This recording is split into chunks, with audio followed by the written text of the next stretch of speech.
Hi, my name is Christian Bassnight, and you're watching Grand Slam Tennis News Today. The second part of Netflix's Breakpoint tennis documentary dropped this week, and it's brought a bit of controversy on social media after Stefanos Tsitsipas made some problematic comments about Nick Kyrgios and NBA players.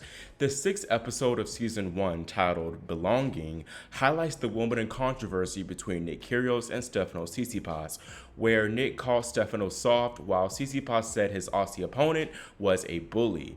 Tsitsipas also took a few jabs at Nick in the show, saying that Kyrgios brings an NBA-driven, uneducated approach to playing tennis. He has brought that NBA basketball kind of attitude to tennis. I would describe it as an uneducated approach of playing tennis. But tennis is a gentleman's sport. It's all about respect. We're not playing basketball. Stefanos' comments earned him a great deal of backlash on Twitter, with some people calling him elitist and even racist. Now, these quotes came out last week before the episode even aired, and people were talking about it quite a bit then, but obviously seeing Tsitsipas verbally say these things out of his own mouth will garner even more attention to this whole matter. Within hours of this clip surfacing all around Twitter, Stefanos made a lengthy apology to Facebook, and as a fair warning to you all, it's riddled with BS. It has come to my attention that some individuals have misinterpreted my comments regarding Nick Kyrgios, labeling him as uneducated and accusing him of bringing a basketball mentality into tennis, insinuating racism where none exists. Let me take this opportunity to provide clarity and rectify any misconceptions that may have arisen. Firstly, I want to emphasize that I harbor no prejudice towards anyone based on their background, ethnicity, or interest.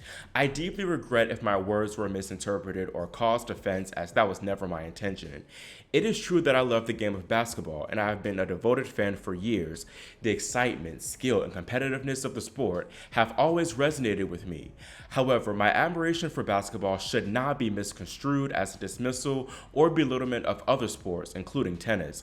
Each sport carries its own unique beauty, and I hold immense respect for the dedication and talent displayed by athletes across various disciplines, including tennis. My previous remarks regarding Nick Kyrgios were not meant to undermine his intelligence or abilities.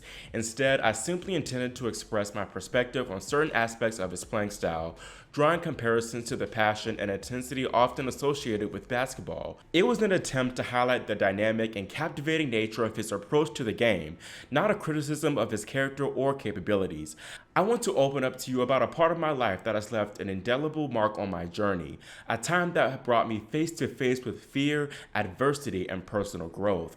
In 2010, as a white Caucasian kid growing up in Greece, I found myself entangled in the clutches of the Greek economic crisis, a period that forever changed my perspective on the world and the resilience within myself. The economic turmoil that gripped my beloved country was accompanied by an insidious phenomenon, the one of nation labeling. People began to judge and categorize individuals based solely on their Greek nationality, ascribing blame and making sweeping generalizations about an entire population. In the eyes of the world, we were reduced to mere stereotypes, shouldering the burden of a nation's struggles, regardless of our individual circumstances or contributions. What truly scarred me, though, was the racism that emerged from this nation labeling. As a young person trying to make sense of the world and my place in it, I experienced firsthand the sting of prejudice and discrimination.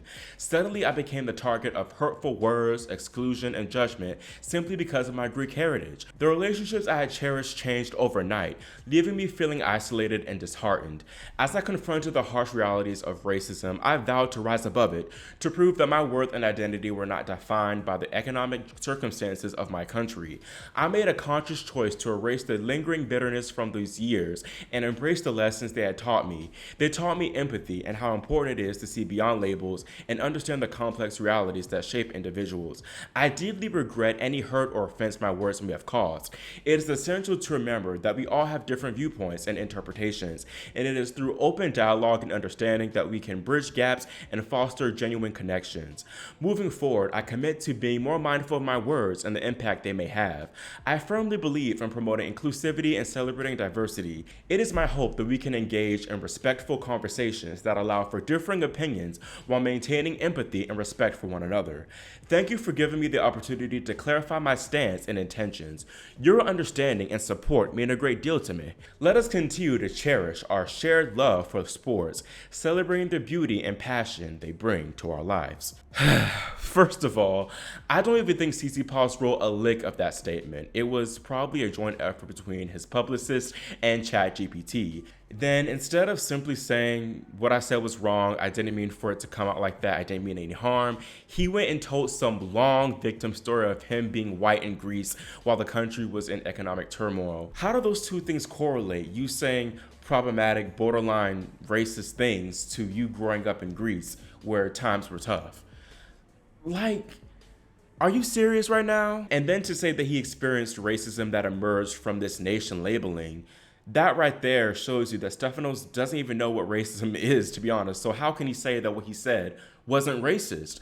And then he says that he was trying to give Kyrgios his 10s with that remark, but that's also BS because you said he brings an uneducated approach to tennis.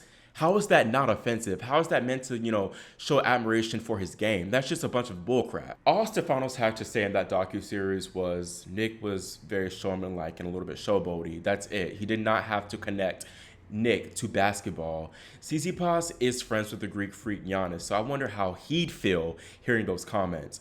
And now we all know that Kyrgios himself is a basketball fan, and he does bring a lot of that type of flair to tennis with the compression tee and the backwards hat and him sometimes wearing Jordans and stuff out on court. But regardless of all that, why do you want tennis to be all boring and respectful, Stefanos? That sounded very pretentious, you saying that. There's just something about Tsitsipas and his personality that gives try hard, trying to be the good poster boy, but in reality, he just does not seem to be a good person. There's a lot of learning and growing that needs to be done with him. I've heard a lot of things behind the scenes of just him not being that great of a person, that too, and then plus I've had my own dealings with him and him trying to intimidate me and threatening to sue me in IG DMs. But aside from that, the public can see for themselves that he's a hypocrite with these comments. So many players have accused him of poor sportsmanship with that whole bathroom gate brigade from the 2021 US Open. And then there are whole YouTube videos highlighting the unsportsmanlike things that Stefanos has done. And in that very Kyrgios Wimbledon match, Stefanos behaved like an ASS and was very unsportsmanlike himself. But just going back to Tsitsipas comparing Nick's uneducated approach to tennis to NBA players, it just makes absolutely zero sense because most NBA athletes attend higher education before turning pro, while the majority of tennis players like himself didn't even go to college. And then I know there are going to be a lot of dense people out there who won't see the problematic, racial implications of such statements, but take a look at who's competing in the NBA. It's mostly black people. In fact, over 70% of NBA athletes are black. That whole mentality, too, of tennis being a respectable gentleman's sport, first of all, is completely wrong. Even around the time that this narrative was heavily pushed, we had players like Jimmy Connors and John McEnroe saying all types of curse words and just acting fools out there on courts to umpires, lines people, you name it, on the court. And then, like I mentioned earlier, Tsitsipas himself has done some pretty disrespectful things on court. But aside from all that, the whole idea of tennis being a gentleman/respectful sport is quite frankly just a way of saying white. Black and brown people who might actually enjoy playing tennis and who might excel in the sport oftentimes don't even consider picking up a racket because the sport sometimes come across as if it's not for them. It's the same with golf. Much of this with tennis is because of Wimbledon, as it's viewed as the pinnacle of tennis, with it being the oldest tennis tournament in the world. And then Wimbledon, of course, with its all-white clothing rules, and then plus, unlike many sports, you're expected to be quiet during play, and plus other things. There's a reason why black people only make up 9% of the tennis and golf pro tours. Now, while there's a whole other discussion to be had about black people and ideals of masculinity and such like that, the point remains that in the black community, tennis is often viewed as a lily white sport and even a girly sport. I've experienced it myself as a black man who plays tennis, and oftentimes I don't tell people that I compete in the sport because I feared people would think less of me. Countless times, my own family didn't even go to support me in tennis tournaments, but whenever I played football, basketball, or baseball, they were right there at all the important games. I've had people judge me essentially with the notion that I'm not black enough because I play tennis, and I still carry that insecurity with me today. Francis Tiafoe, he just became the first African American male tennis player to crack the top 10 in over 14 years. And he's only the third African American man in history to achieve that feat, which is absolutely crazy. It should not be like this, but unfortunately, viewpoints like Tsitsipas's are a big contributor to why we don't have adequate representation in the sport. This whole conversation, however, transcends race because I guarantee you, a majority of young people right now aren't drawn to tennis because it's deemed a respectable gentleman's sport. And that's quite frankly lame to a lot of people. If we're going to grow our sport, we need to change the way that we talk about it and the way that we market it, because at this point we have no room to make people feel excluded from picking up tennis rackets. I'm curious to know what you all think about this entire situation. Let me know in the comments below whether you think that Tsitsipas' statements were indeed problematic and even racist. Also, make sure you subscribe and click the notification bell so you're notified whenever I post more Breakpoint related content. Thank you for watching, and I'll see you next time here on Grand Slam Tennis News Today.